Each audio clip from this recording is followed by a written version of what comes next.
Diz assim, ó.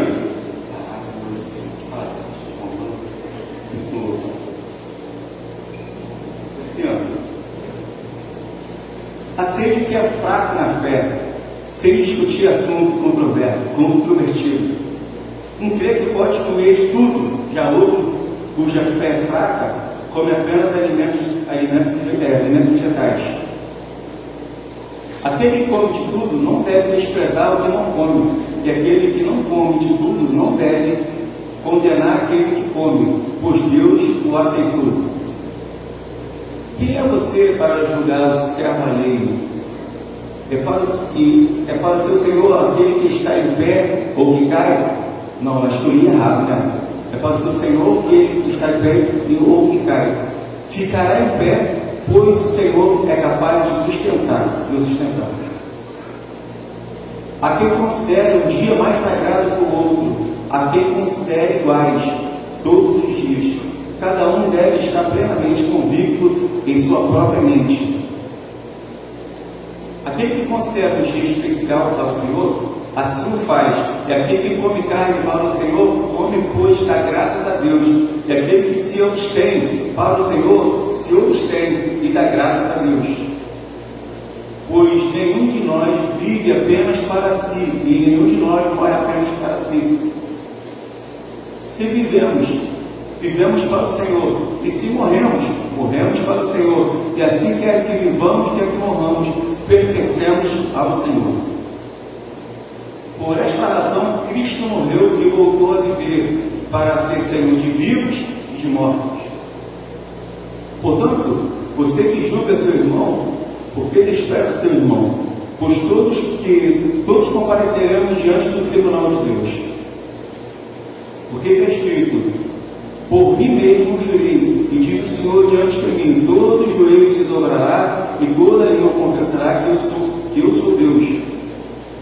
Assim cada um de nós prestará conta de si mesmo a Deus.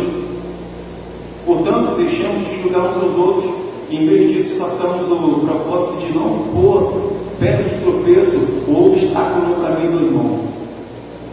Como alguém que está no Senhor Jesus, tenho plena convicção de que nenhum alimento é por si mesmo impuro, a não ser para quem assim o considere para ele impuro.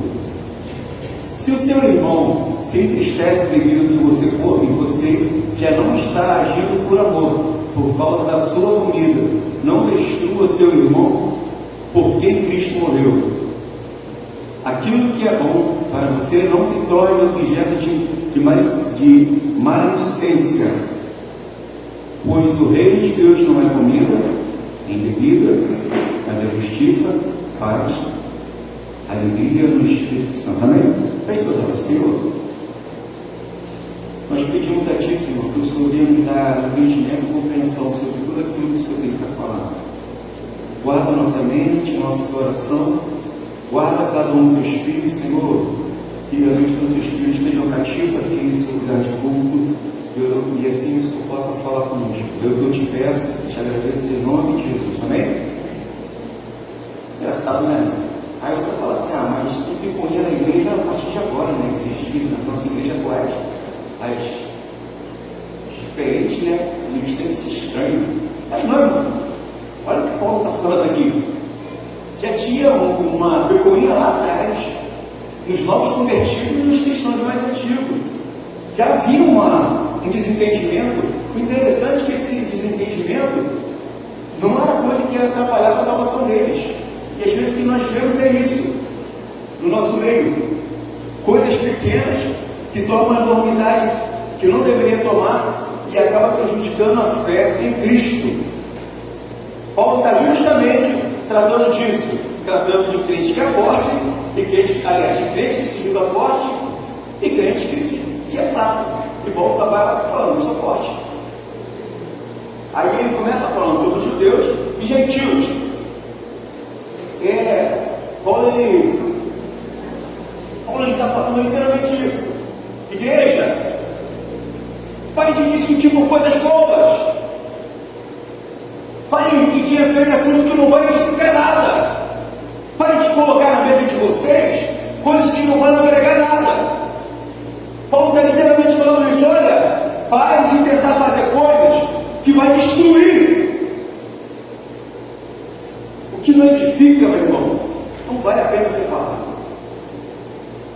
Se não é construir algo de bom, não fala, fica para você. Se tu vai afetar a vida do irmão com a tua fala, cala a boca. Sabe? Porque é muito fácil não falar. Difícil é ficar recebendo essa palavra, ficar segurando ela, vendo ela na semana toda, o mês todo. Já imaginou? Já pensou nisso? Já pensou que você pode estar sendo um instrumento para ferir os outros? Está sendo aquela pedra afiadíssima que quando você encosta, corta. Aí, irmão, Paulo está falando justamente sobre isso. Pessoal, para com isso. Você não precisa, você não tem que ficar fazendo isso. Ao invés disso, vamos ajudar aqueles que é mais fraco na fé. Vamos dar suporte para eles. Vamos suportá-los. E é difícil, né, irmão? A galera é intolerante demais. Nós vivemos um tempo que a intolerância tomou conta da igreja. Qualquer vacina, meu irmão, chuta logo para fora. Qualquer vacina a gente despreza logo. Porque essa pessoa não dá para andar com essa pessoa, não. Como é que eu vou andar com uma pessoa dessa? Mas preste atenção, se você tem um entendimento em Cristo, naquilo que Cristo te chamou, você tem que olhar para aqueles que você julga fraco e suportá-lo e ajudá-lo a crescer na fé. Eu não consigo conceber a ideia, irmão, de que você tem algo de Deus dentro de você e você guarda para você e não consegue transportar na vida de ninguém. Eu não consigo ver isso. Se Deus colocou algo dentro do teu coração, na tua vida, não é para você ficar para você somente. É porque Ele quer que você transborde na vida de alguém. E nós estamos falando ainda agora aqui sobre o amor de Deus que foi derramado na nossa vida. E é justamente isso que a gente precisa fazer. Nós precisamos olhar para o nosso lado, ou para o nosso redor, e derramar esse amor de Deus que Ele derramou em nós na vida de alguém. Amém ou não amém, irmão? Amém. Concorda comigo? E Paulo está justamente batendo em cima disso aqui. Paulo está falando assim, olha, é como se ele estivesse falando para a gente hoje. Não dá para colocar esse assunto na mesa, não. Vou falar igual meu Jean fala, não abre essa porta. Não abre essa porta, não abre essa porta. Amém? Não abre essa porta, não. Infelizmente, é o mal da cultura do brasileiro, irmão. Sabe? É o mal da cultura. O senhor Haroldo falou algo, mas é verdade. Quando tu está insatisfeito com alguma coisa, você joga logo para um ou dois. Sabe o que é isso? Disseminação. E isso é pecado, irmão. Antigamente a gente falava que não era disseminação, falava que era fofoca mesmo. Abria logo o verbo, é fofoca, irmão, é fofoca. Aí abria logo um beijo. Não, hoje a gente fala que é disseminação, realmente é disseminação, irmão. E a gente precisa se policiar com isso. A igreja hoje precisa se policiar com isso. A gente pode falar assim, não, nós temos uma igreja sadia, amém? Até onde eu vejo tem. Até onde a previsão vai. Amém. Mas você estuda? Não. Quem sabe o que está rolando na mesa de alguém? Quais são os assuntos que rolam na mesa? Quais são as cabeças que rolam na mesa? Hein? Já pensou nisso? Já parou para pensar um pouco nisso? E Paulo está tratando sobre isso aqui, irmão.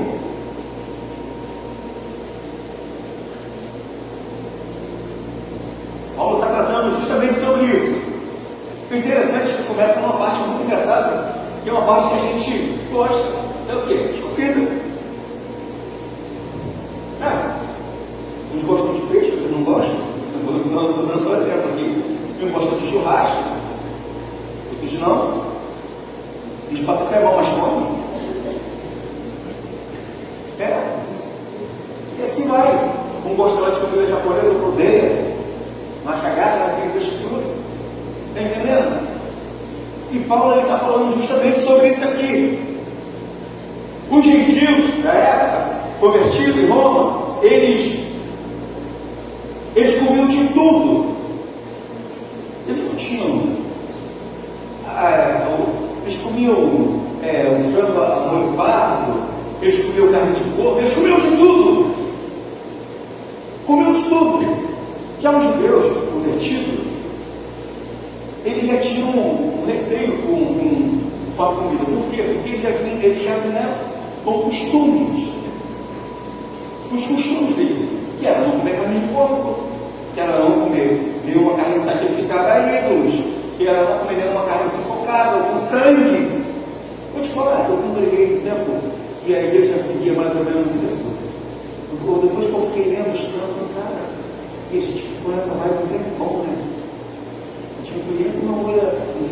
base que a gente julgava que era pecado.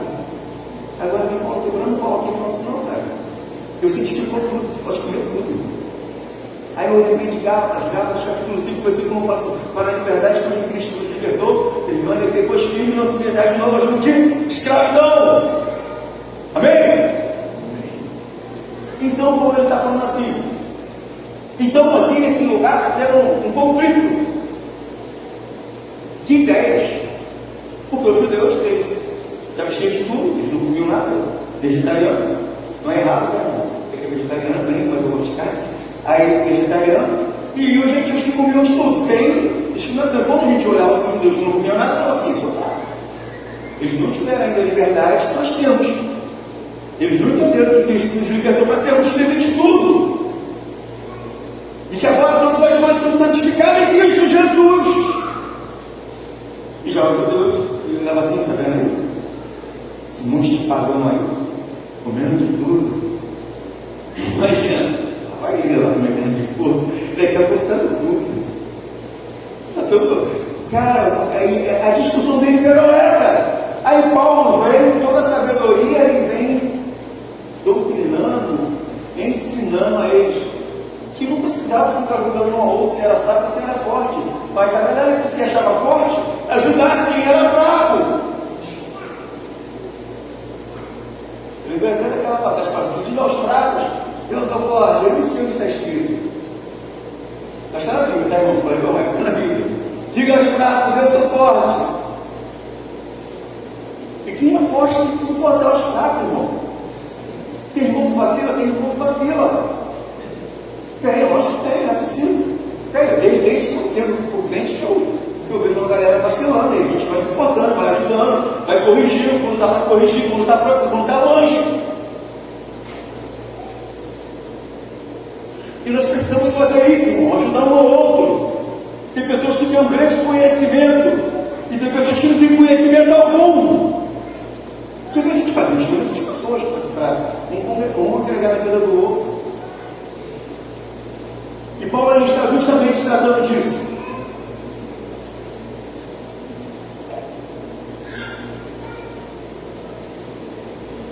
Paulo está falando assim: você não precisa criar casa, irmão, com quem é novo na fé. Não, você quer casa com quem é novo na fé. Eu não fico de comer, eu não acredito. Eu até acredito que Deus ele vai pegar você e vai lavar você e você daqui a pouco. Mas existe um processo, né? Existe um processo. E pessoas que saem do mundão, cheias de vício, cheias de mania. Igual Isaías estava falando para o lábio puro, quando ele viu o trono de Deus, ele olhou para dentro e falou assim: cara, eu sou um cara, um crente que fala um monte de besteira, que meus lábios puros, não tem? Tem pessoas que vêm de fora, literalmente desse jeito, com os lábios impuros, com a vida cheia de vício, cheia de mau costume. Aí chega aqui na igreja e vê um cara que é centrado, que já teve encontro com Deus, que já que tem intimidade com Deus. Aí você vai ficar um tempo com essa pessoa, você vai olhar: não dá para andar com esse cara xinga, esse cara é assim, esse cara fuma, esse cara bebe, esse cara faz tudo que eu não devo fazer. Mas e aí, irmão? O que você faz? Você chuta essa pessoa para fora? Ou você abraça ela e começa a ajudar ela a se libertar desses vícios? Porque a salvação é processo. Assim como o conhecimento é processo. Você não chega na igreja e pronto, já conheceu tudo que está escrito na palavra. Não, primeiro você começa a ler, começa estudando a palavra para o entendimento vir. Paulo está falando assim: você precisa suportar essas pessoas. Você como voz precisa suportar os irmãos. E os fracos também não tem que ficar julgando. Tem irmão que se chega na igreja, tem pessoas que se acham viciando bem, cara. Tudo que há de bom em mim é meu, não foi Deus que você está vendo Deus em mim. Eu não sou bom. Não. Então tem pessoas que se acham viciando bem, cara. Acham. Se o próximo mundo aqui decente, não é. Não é. Se essa pessoa parar para se olhar, vai ver como falha ele é. Vai ver quanto dinheiro existe dentro dele. E todas as vezes que nós nos aproximamos de Deus, nós começamos a reconhecer isso. Isso que é legal, cara, no Evangelho. Isso que é gostoso no Evangelho. Eu vejo vezes, sabe como assim, como Cristo sendo uma poderosa luz a ponto de te atravessar. E todas as vezes que você vai dando um passo em direção a Ele, você vai ficando mais transparente, só mostrando os seus defeitos. Aí você começa a se olhar e fala assim, rapaz, eu preciso deixar isso aqui pra lá, senão você é fulminado. Então todas as vezes que você se aproxima de Deus, você se sente indigno, você se sente, sabe? Você começa a se olhar e ver, meu irmão, dentro de você. E Paulo está falando assim, olha, não vamos julgar um outro aqui não. Vamos viver em comunhão. Vamos ter paz um com o outro. Vamos respeitar aqui. Não estou falando, irmão, você tem que aceitar os pecados de ninguém não. A gente está falando aqui de coisas que não vai afetar a fé de ninguém. Pecado não, pecado a gente confronta. Pecado a gente deixa. Tá? Não estou falando que você tem que abandonar o Evangelho para acreditar no ponto da carochinha, não. A própria palavra diz que se vier alguém querendo anunciar outro Evangelho, seja amaldiçoado, seja nada, não é isso não. A gente está falando dessa escritura, palavra de Deus, algo sério. A gente está falando de fundamentos cristãos. Não é aquele lance de chegar alguém e falar assim, Antônio, ou Maicon, a gente está junto, tá? Mas eu não creio que Jesus morreu na cruz para salvar a gente, não. Pera aí, irmão. A gente está junto, não. Eu creio. Conversa fiada dessa? Como é que é isso? Não é sobre isso que a gente está falando. A gente está falando de cristãos que se estressaram um com o outro por coisas pequenas, por picuinhas. E isso destrói a igreja até hoje. E aí, você entendeu? Mas é algo que a gente precisa corrigir. Algo que a gente precisa falar. Vai ser entendido na igreja, não adianta. Mas é algo que precisa ser levado, precisa ser corrigido. Agora, se chega alguém aqui e começa a falar besteira, irmão, aí sim, aí a gente tem que engrossar a pauta dessa pessoa. A gente tem que se aproximar dela e falar, peraí, não. Esse não é o evangelho que a gente prega, não. Aí tem que estreitar para essa pessoa. Se for algo fora da palavra, algo que está prejudicando a fé, que está trazendo escândalo de pecado para a igreja, aí não, a gente tem que afrontar mesmo, tem que confrontar e afrontar, sei lá, fazer o quê? O que quiser, chamar o Mazinho, o Davi, para dar uma bloco deles, o Caio, para avançar a cabeça desse pessoal. Mas o Paulo, mas por quê, irmão? Porque está indo contra o Evangelho de Cristo, contra a fé cristã. Mas aí Paulo está falando assim, vamos suportar o outro, irmão. Vamos deixar de picuinha. Vamos deixar de, sabe? O Zé Lobo falou, e depois que ele falou, eu falei, cara, é verdade, o brasileiro tem essa maneira, sabe? Eu entendo que assim, a gente já sabe, mas quando tem alguém de fora e fala, parece que fica mais latente. E todo mundo já falou, e a gente fica, caraca, o cara veio lá, de não sei de onde, para falar que mal do brasileiro. E é verdade isso. Não entre em discussões em coisas que não vão edificar. Mas por que, irmão, se os irmãos não comiam carne? Eles vieram de uma cultura. Ele veio da cultura onde vinha aquele lance de o preço do trabalho do judeu. Se eu não sei, eu estou falando para ele vai falar até como judeu por dia, como eles comem. O preço trabalha com um monte que é judeu, ele geralmente está falando alguns assuntos sobre eles. O que acontece? Eles não comiam porque eles tinham o costume da Páscoa, eles tinham o costume de, sabe, vários costumes. Eles não comiam comida sacrificada ainda, já que nessa época eles sacrificavam muita comida, muitos animais a ídolos. O que eles faziam? Para ele não correr o risco de comer comida sacrificada, a carne sacrificada, e falar, senão não comer. E é justamente por isso que eles não comiam, eles não faziam parte desse. Mas vem cá, se você for ao mercado, você pergunta se aquela comida se aquela carne foi oferecida ou não. Você não precisa saber. Não precisa saber, não cabe. E aí você come. Mas agora, se você chega num lugar, na casa de alguém, eu vou ler, por exemplo, da minha família, e se a pessoa fala assim, não estou dando exemplo de casa. Não, aí você fala. Chega na casa de uma galera aí do amor. Aí tu chega lá. Aí ela fala assim, ó, pô, fiz banquete aqui pra gente. E eu vou comer. Aí ele chega lá e fala assim, sabe, isso aqui eu peguei aqui, isso aqui foi pra fulano, isso aqui foi pra fulano, tá? Eu fiquei lá e agora estou convidando você para comer. De primeira, cara. Aí você vai comer? Não, meu irmão, porque você está pecando. Você sabe que você foi oferecido a ídolos. Está entendendo qual é a diferença? Quando você sabe, aí sim gera consciência que você não deve fazer. Agora, quando você não sabe, é lógico que você não vai entrar lá da galera lá e pô, dentro do que a galera está falando. Você sabe que aí já foi, né, irmão? Aí é vacilo teu. Mas se você é convidado educadamente, eu não pergunto nada, de boa.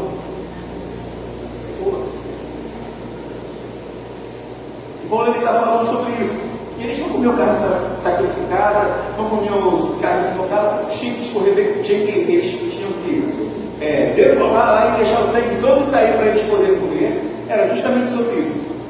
Era dessa forma que eles comiam. Então eles julgavam outros. Os vegetarianos julgavam os que comiam de tudo, porque eles tinham excesso de zelo, então eles tinham excesso de zelo. E os que comiam de tudo, eles julgavam os que não comiam nada. E realmente é um pouco fraco. Versículo 7. Deixa eu ver aqui.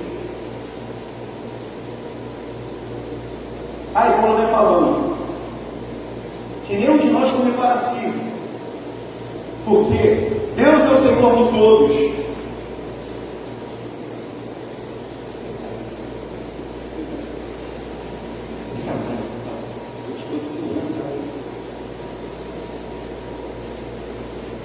Deus é o Senhor de todos, irmão. Deus é o Senhor de todos. Paulo está falando assim, para aí, pessoal. Nós servimos ao mesmo Deus. Se a gente come, não come é para Deus. Ele é o nosso Senhor. E sabe qual é a coisa mais difícil na igreja? É se colocar no lugar do outro. Já parou para pensar nisso? Se colocar no lugar do outro é muito complicado, é muito complexo, irmão. É difícil se colocar no lugar do outro, na situação do outro. É complicado fazer isso. Você já se colocou no lugar de alguém, irmão? Está passando por alguma dificuldade, de esfriamento na fé, ou tem dificuldade de entender alguma coisa do Evangelho? Já se colocou no lugar dessa pessoa? Meu irmão, quantas vezes eu fico pensando assim, cara, nós somos sobreviventes na fé, porque nós não tínhamos tanto acompanhamento dos nossos pastores. Quando eu me converti, eu não tinha meu pastor me aconselhando, meu pastor me corrigindo, me ensinando. Não, era só culto e aí a palavra vinha. Quando era com a cada via, tinha as irmãs do bloco, que tinha revelação, e a gente tinha medo de entrar dentro da igreja, mas só que tinha tudo. E nós fomos crescendo no Evangelho, fortificando no Evangelho, entendendo da palavra, estudando a palavra, porque nós tínhamos, nós queríamos entender o que Deus queria para a gente. Nós temos um manual na mão, mas hoje, meu irmão, hoje nós temos uma geração que tem internet, tem pessoas, agora tem até coach. Então, assim, tem tudo. Tem tudo. Tem tudo para dar suporte. Tem tudo para dar um suporte. E mesmo assim, meu irmão, nós vemos crentes que, se você falar grosso com ele se afasta da presença. Eu vou falar a verdade, cara. Tem gente que a gente tem que pisar em ovos. Estava falando com o Regis hoje. Eu falei, tem gente que se a gente falar grosso, eles até se afastam da presença de Deus. Ou eles mudam para outra, eles migram para outra igreja, que vão concordar, que vão balançar a cabeça com tudo que eles fazem.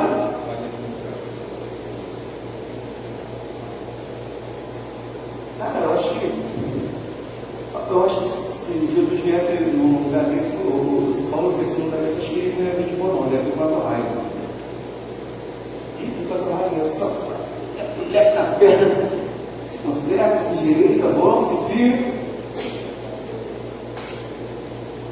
Não despreza quem come, não despreza quem não come. A ideia é essa. A ideia é viver em unidade. É uma igreja, deve se tornar uma igreja unânime.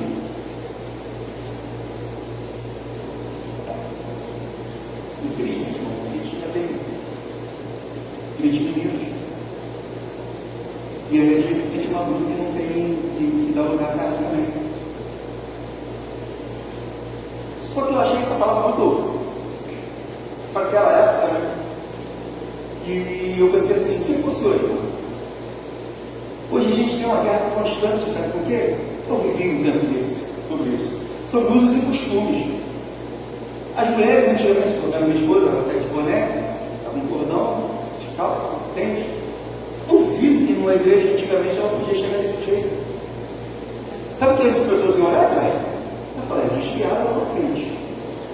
É desse jeito. As mulheres não podiam pintar a unha, não podiam passar um batom. Então, quem era da época que se achava santo, o que fazia? Julgava. É mais ou menos isso que está acontecendo aqui. Julgava, costuma, porque é desse jeito. Interessante que nessa época, se você não desse a paz do Senhor, irmão, aqui a gente não tem muito esse costume de dar paz do Senhor, né? Paz do Senhor, meu irmão, abraço e tal. Se você não fizesse isso, sabe o que as pessoas julgavam? Desviado. Não me deu a paz. Está desviado porque se afastaram. Se você passasse por alguém, não cumprimenta essa paz do Senhor, paz do Senhor Jesus Cristo, meu irmão. Se você não fizesse isso,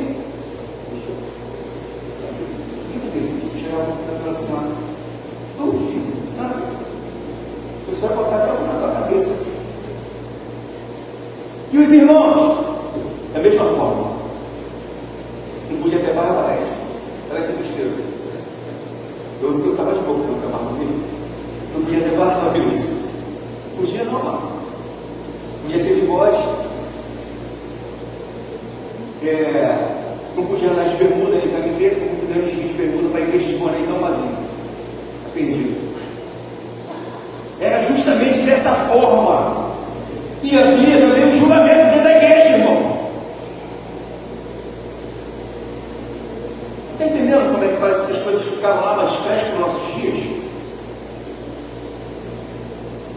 Vamos voltar para cá. Cristo nos libertou, né? É lógico. E detalhe. Outro detalhe. As mulheres tinham que usar saia ou vestido. Não sei qual a diferença do corpo. Para mim aquilo não é uma coisa. Abaixo do joelho, porque acima do joelho estava disciplinado, meu amigo. Era dessa forma. Muitas pessoas a igreja matou jogando no inferno, julgando, por causa de costumes. Era desse jeito. Também, irmão, preste atenção aqui. Existe uma decência para se vestir para Deus. E também não é de qualquer maneira que você vai chegar também na presença de Deus. E aí eu falo para nós, falo para a gente, sabe? Você está vendo que não está legal, meu irmão? Não coloca, pergunta o Espírito Santo. Você olha no espelho e fala assim: tá bom, Espírito Santo. Se você não tem vontade de perguntar o Espírito Santo, pergunta a esposa. Ou o esposo pergunta a esposa. E assim vai. É dessa forma. Existe uma decência, existe uma ordem. Mas só que nessa época havia o mesmo julgamento que tinha lá no Antigo Testamento, no primeiro século, lá, onde Paulo ele está corrigindo a igreja de Roma sobre esses costumes. E esses costumes, irmão, você pode até querer me questionar. Pode até te dou o direito de me questionar. São costumes não fundamentados na palavra. Preste atenção nisso aqui. São costumes não fundamentados na palavra. Porque se algo que é fundamentado na palavra de Deus, amém. Agora, se não é fundamentado na palavra de Deus, meu irmão, isso aí sabe o que é? É fardo. É fardo.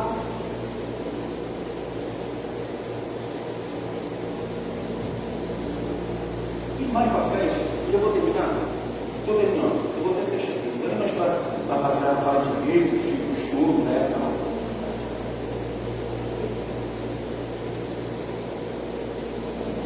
Mais para frente a gente vai falar sobre ele vem falando sobre questão de guardar ou não guardar o sábado. Ele falando sobre os costumes que eles tinham. E a questão aqui não é essa, não é guardar ou não guardar, ou fazer culto ou não fazer culto. A gente precisa guardar todo o que ele diz para o Senhor. A minha ideia é essa, de segunda a sexta, a sábado e domingo eu sou do Senhor. Eu preciso guardar todos esses dias, me santificar todos esses dias. Só que a igreja, eles escolheram um dia para santificar e para se separar para Cristo. E hoje a igreja escolheu a igreja moderna, ela escolheu o domingo. Por quê? Porque Cristo ressuscitou no domingo. A primeira ceia, o primeiro culto também foi no domingo. E tem várias outras coisas, a descida no Pentecostes foi no domingo, e assim vai, um monte de coisa. Então a igreja escolheu o dia do domingo para ser o dia que você separa totalmente para Deus. Mas eu quero falar que não se trata de sábado e domingo, se trata de santificar todos os dias para Ele. Sabe o que é pecado, irmão? É eu falar que Deus só salva se for no sábado. Eu anular o sacrifício da cruz do Calvário para colocar um dia, para pronunciar aquele dia fosse um dia especial. E não é. Todos os dias são especiais para Deus. Amém ou não amém, irmão? Vai ser uma palavra mais educativa para a igreja, uma palavra mais de ensinamento para a igreja. Isso aqui está cara do Davi, do Mazinho, mas caiu de vir para mim, capítulo 14. E é sobre isso que a gente está falando aqui. Gente, se santifique. Guarde todos os dias do Senhor. É muito legal quando eu tenho costume de orar todos os dias. Quando saio para trabalhar, quando chego, até no serviço, quando tenho tempo, eu boto minha mente no trono e vou buscando o Senhor, porque eu sei que não é sobre um lugar, cara. Quem separa um lugar para Deus somos nós. Quem separa um tempo para Deus somos nós. A gente fala assim, eu levou uma vida tão atarefada, tão corrida, que eu não tive tempo nem de orar. Eu tive tempo, meu irmão, convido. Quem vai para a casa do pai e não fala com o pai, abre? Quem vai para a casa do pai e não abre a geladeira, você não salvar? Minha filha, quando chega lá em casa, faz uma bagunça, vai até no guarda-roupa. Sabe o que é isso? Liberdade com o filho e com o pai. E a gente está orando ainda agora sobre paternidade. E essa semana a gente orou até pela vida do Davi, porque Deus ele derramou uma unção de paternidade sobre a vida do Davi, para cuidar com uma sala cheia de gente perdida, cheia de criança perdida, que o Davi está sendo influência para a vida dessas crianças. E eu estava falando até com o Mazinho, eu falei, Mazinho, eu sei que existe uma unção de paternidade sobre essa igreja, e isso precisa ser derramado na vida dos irmãos aqui. Precisa se expandir, sabe? Pegar essas coisas aí, as pessoas olhar para vocês e falar assim, cara, eu sinto tanta confiança em conversar contigo que eu quero abrir meu coração. Eu falei que ia corrigir isso aqui, mas é isso mesmo, porque eu entendi que hoje o Senhor vai falar também sobre isso. Amém? Eu entendi que hoje Deus ele quer tratar o teu coração, Ele quer tratar da tua alma.